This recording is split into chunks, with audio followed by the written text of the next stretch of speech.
He was the man who made Disneyland a reality. The deal maker, the persuader, the one who walked door to door convincing farmers to sell their land so that Walt Disney's dream could be built. Yet today his name is nowhere to be found in the official Disney story. How did C.V. Wood create the happiest place on earth and then disappear from its history? Welcome to History, where we bring you profound, historic, and timeless tales of courage, mystery, and resilience. Twice a week we explore the moments and figures that shaped history. So if that sounds good to you, be sure to like and subscribe so that you never miss an episode. Hi-ho, it's off to History we go.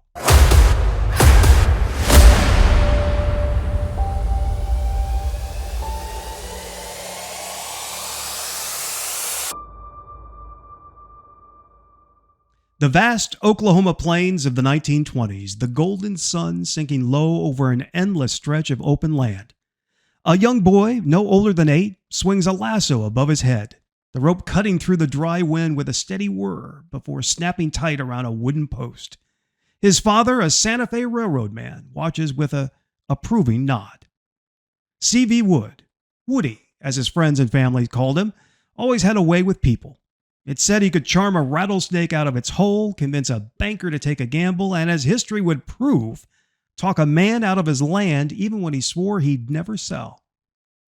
Born in Waynoka, Oklahoma in 1920, Woody grew up in the Sooner State throughout the 1920s and 30s, though he would later always claim Texas as his home state, believing it to be bigger, grander, and more important. After his early school years, Woody attended the University of Oklahoma, where he lived in a fraternity house and quickly became well known around campus. Despite later claiming to have earned a degree, the university has no record of him ever graduating. In an era when college degrees were often required for major corporate jobs, Woody bypassed that barrier through sheer charisma, landing well-paying positions at Conair and later at Stanford Research Institute. Everyone agrees he was born with the sheer audacity that carried him through, allowing him to become a key player in major industries. Fast forward to 1953. The Disney brothers, Walt and Roy, were already household names. Walt had revolutionized animation with classics like Snow White and the Seven Dwarfs, Pinocchio, and Cinderella, while his brother Roy managed the business side of the company, ensuring its financial survival. More recently, Disney had entered television with Walt Disney's Disneyland, a program designed not only to entertain but also to promote an ambitious new project, Disneyland. But despite their success, they were at a crossroads. Walt had a vision for an amusement park unlike anything the world had ever seen, but financing and location remained major obstacles. Many believed his idea was nothing more than a pipe dream. When Walt first presented his plans for a theme park to the Burbank City Council, he was met with skepticism and outright laughter. City officials worried that his concept would create a carnival-like atmosphere and attract an undesirable crowd. Enter C.V. Wood.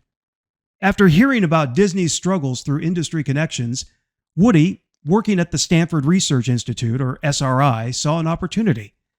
SRI was an economic and technical research firm specializing in finding optimal locations for large-scale projects. Woody knew that for Disneyland to succeed, it needed the perfect spot. Somewhere with room to grow, access to major highways, and favorable weather for year-round operation. More importantly, it needed landowners who could be persuaded to sell. Woody met with Walt and Roy, and the chemistry was instant. Walt was the dreamer, Roy was the businessman, and Woody was the deal maker. Within days of their introduction, he had taken control of land acquisition negotiations. His mission? To secure 160 acres in Anaheim without tipping off competitors or driving up land prices. At the time, Anaheim was mostly farmland. Rows of orange groves and walnut orchards owned by families who had lived there for generations. Most of them had no interest in selling, let alone selling to an amusement park developer. But Woody, he had a plan. He first approached local real estate agents and instructed them to buy up land on behalf of various shell companies to keep Disney's name out of the equation. If landowners knew Walt Disney was behind the deal, they might hold out for more cash or refuse to sell at all.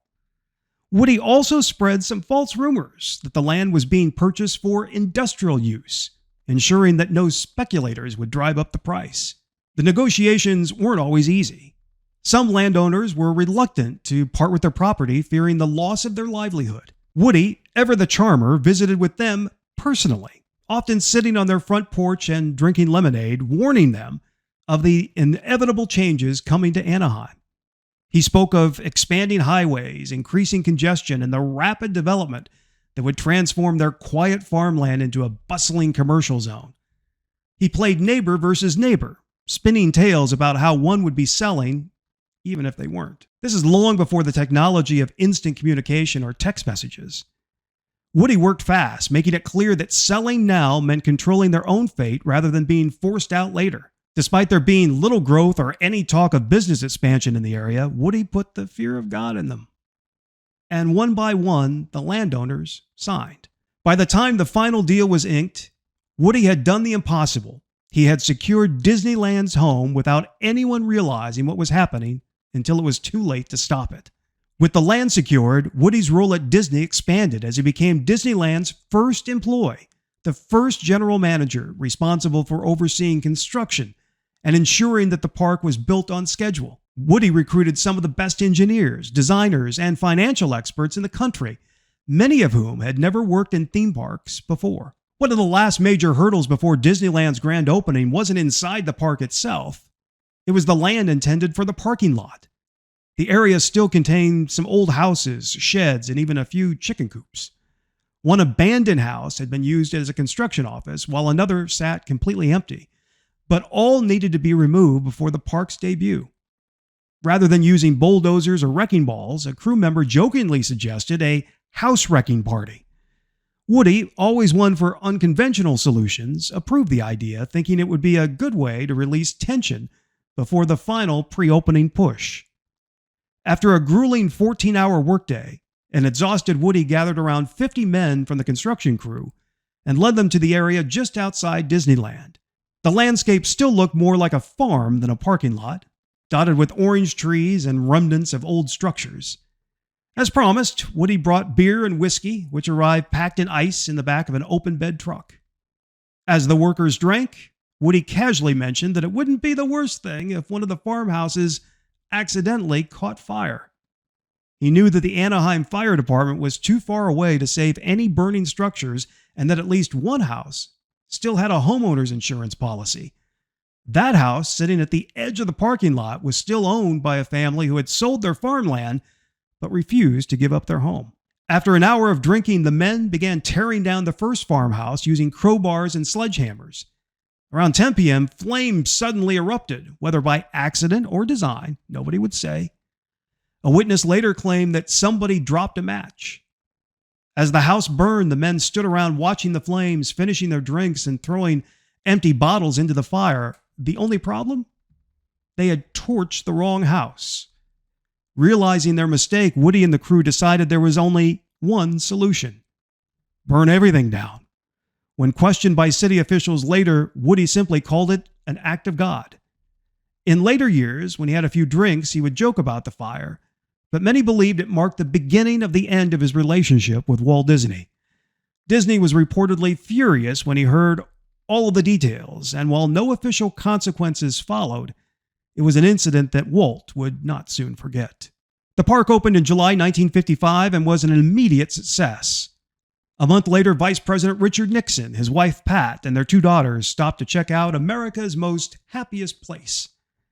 The famed orange groves that Nixon knew as a boy growing up in nearby Yorba Linda had made way for flying Dumbo carts, fast-moving rocket ships, and a giant castle.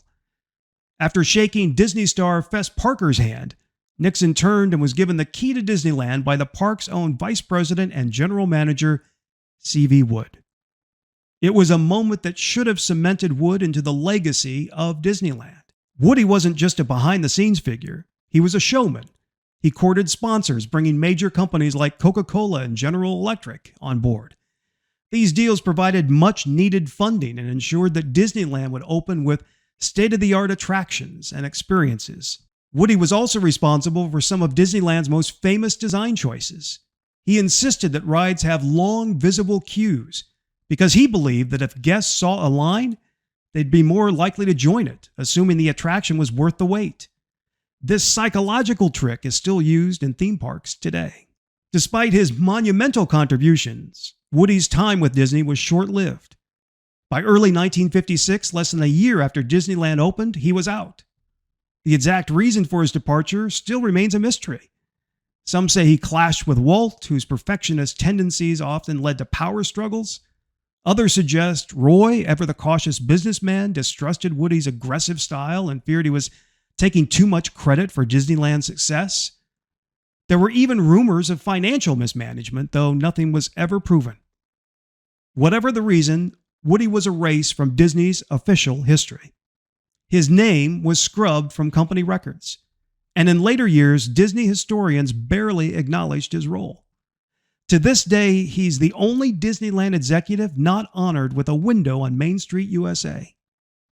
Woody, undeterred, went on to form his own company and spent the next 2 decades designing and building theme parks across the country. While none of them achieved the success of Disneyland, they cemented his reputation as a pioneer in the amusement industry. Later in life, Woody shifted gears entirely in one of his most audacious ventures. He masterminded the purchase and relocation of the historic London Bridge. In 1968, he convinced businessman Robert McCulloch to buy the bridge from the City of London, disassemble it brick by brick, and transport it to Lake Havasu City, Arizona, where it was reconstructed in the desert as a tourist attraction. It remains one of the most famous landmarks in the American Southwest today. Woody also founded the International Chili Society and became a world champion chili cook-off competitor. He spent his later years organizing chili cook-offs and developing a famous recipe that included limes and Pepsi Cola. C.V. Wood died in 1992, having built worlds of fantasy, but finding himself erased from the one he helped create. While Disneyland continued to grow into a global icon, his name was left out of the story. No window on Main Street, no mention in Disney's official history, no legacy within the park he had fought to build. And yet his fingerprints are everywhere. He shaped the land, the deals, and even the psychology of the park's layout.